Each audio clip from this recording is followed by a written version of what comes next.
Euranet Plus Panorama is a weekly review of European news broadcast by our network of EU radio stations. Hi there and welcome back to Euranet Plus Panorama. The EU's long-awaited and much debated Pact on Migration and Asylum entered into force on the 12th of June. Whether it strikes the right balance, though, remains questionable. The Pact contains clear rules on responsibility for processing asylum applications, strives to reduce illegal entries, and sets out solidarity measures between member states that aim to ease the burden on those countries where most migrants tend to arrive. Judith Kohlenberger is a migration researcher at the Vienna University of Economics and Business. She discusses the Pact's pros and cons in an interview with Agora. The asylum package was always intended as a compromise, although it must be noted that the focus is now on tightening the rules, and this is very much in line with the wishes of the vast majority of member states. I would argue that, overall, the loss of rights for those seeking protection outweighs the benefits, given the prison-like conditions that are likely to prevail at the external borders, the possibility of accelerated border procedures, and the comprehensive collection of biometric data. What could be seen as structural progress, and thus also a benefit of cooperation, is the mandatory solidarity mechanism, under which each individual country is obliged either to take in refugees or to provide financial compensation. However, it will only become clear during the implementation phase whether this commitment is backed up by action. What does she mean by this? There are, after all, some member states, such as Hungary and Slovakia, which have already stated that they do not intend to implement the Pact, and in particular the solidarity mechanism. Yet this is actually at the heart of the reform, and other elements depend on it. We are already seeing that implementation is stalling in many other member states for purely logistical reasons. For example, screening cannot yet be carried out. The digital infrastructure required for comprehensive data collection is lacking, or there is a shortage of staff and training for those staff.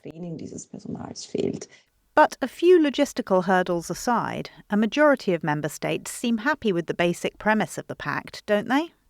My guess is that the restrictive aspects of this pact, such as the presumption of non-entry detention rules and border procedures, are the most likely to be implemented in practice because this is politically expedient in the vast majority of member states. Meanwhile, however, protection standards, solidarity and greater rights, at least on paper, for young refugees are likely to be implemented only hesitantly, if at all. On the other hand, says Margarita Szeszel-Gite, director of Vilnius University's Institute of International Relations and Political Science, Târgu Radias, although the Pact's solidarity aspect is attention-grabbing, the new Pact has a great deal more to offer than this. It is important to stress that this pact is not only about redistribution and solidarity. It contains many technical elements, including the screening of migrants, the streamlining of procedures, the return of migrants to the countries through which they entered, as well as broader return mechanisms. As such, it addresses many of the problems the EU is facing today. Another important element is that it addresses the instrumentalization of migration. By acknowledging this problem, opportunities arise to apply stricter measures, so that if migration is used as part of a hybrid attack, it can be treated differently.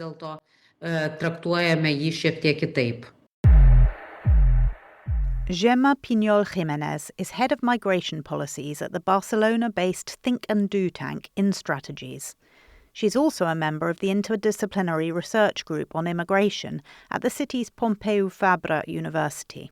Countries like Spain, she tells Es Radio, find themselves in a complex situation. They're looking at having to establish a system of closed centres to carry out initial assessments before people can officially enter the country and apply for asylum. How do you manage a border that isn't a border? Where do you place people who are in the European Union but also aren't, while you determine whether they can enter EU territory and apply for asylum or not? How are the police supposed to have the training to determine, in so little time, whether or not a person is eligible to apply for asylum? All these elements, day-to-day practice, if you like, are the things that remain unclear and concern us, because they have not been the subject of debate. The debate has been very general.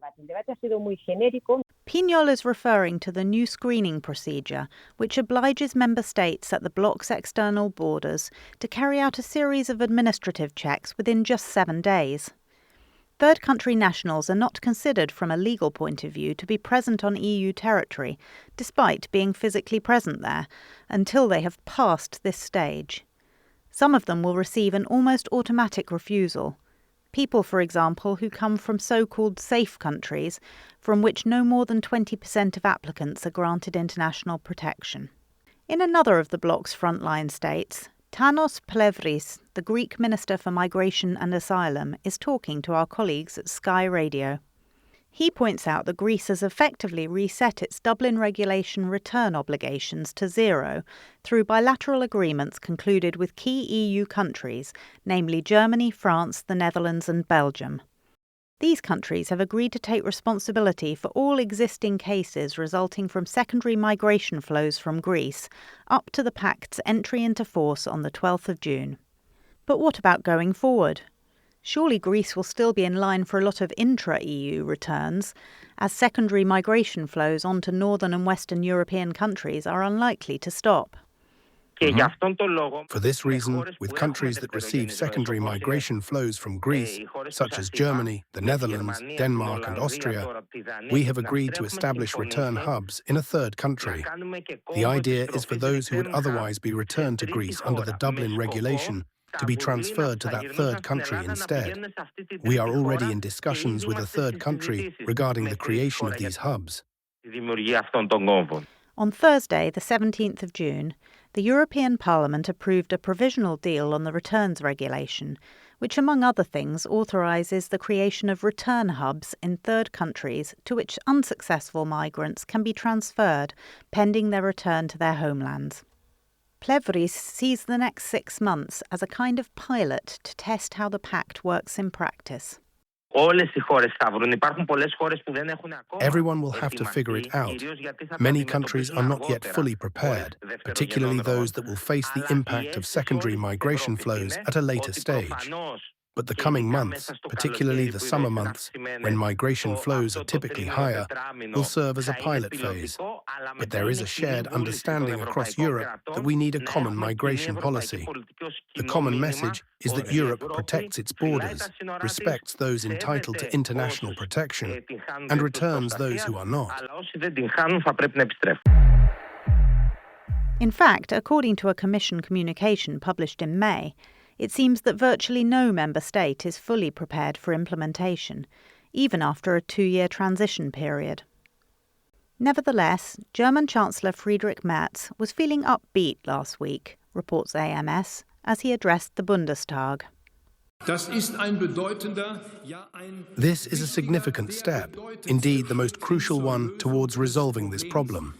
A shift in migration policy has begun, at both national and European level. We are already seeing a clear decline in irregular entries to Germany and Europe as a whole. This trend will continue if the common European asylum system reform is implemented effectively across all EU member states.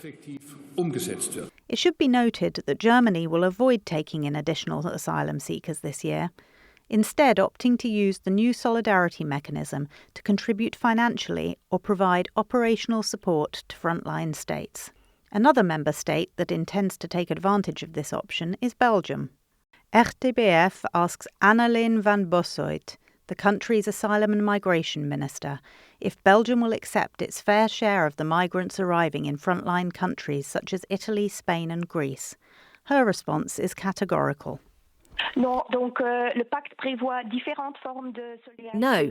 the Pact provides for various forms of solidarity amongst member states, either through relocation, that is, taking in asylum seekers from other countries, or through financial contributions that structurally strengthen the system in countries under pressure. Given that our reception network is still at full capacity and that we are heavily affected by secondary migration, we have chosen to opt for financial contributions. So, Belgium will pay the requisite €20,000 per migrant not accepted then? Some €12.9 million for 2026? Not necessarily, she says. We are currently in negotiations with Greece and Italy to see if we can reduce this amount. Belgium may do this by offering operational support instead. Of course, speaking of and thinking of migrants and asylum seekers purely in numerical terms is problematic, as Eugenia Quaresma, Director of OCPM, the Portuguese Catholic Migration Service, reminds us in an interview with Renascença. There have been several voices warning the European Union about the danger of becoming too closed off. It is also important to invest in welcoming and integrating people. It is important not to become accustomed to, not to cultivate, as Pope Francis said, indifference, not to become insensitive. Gemma Pignol is inclined to agree. With its strong focus on border controls, she says, the Pact fails to address other key issues that really ought to be addressed in any discussion of migration management. Human rights, for instance. I believe the debate on immigration has become a debate on the future of Europe. What sort of Europe do we want? How do we intend to maintain and protect it? There are clearly those who have a different vision of the European model in mind. And on that note, let's close with a personal appeal from Mohamed Bah, a young Guinean who arrived in Europe as an undocumented migrant, but who now lives legally in the Netherlands. His words are shared by our colleagues at the Europeans. I hope people that will listen to this will know that we risk our life to get a taste of a lifestyle that they have, the stability that they have. And we're not here to take jobs. We come with a gift of diversity, curious, willing to learn and ready to share.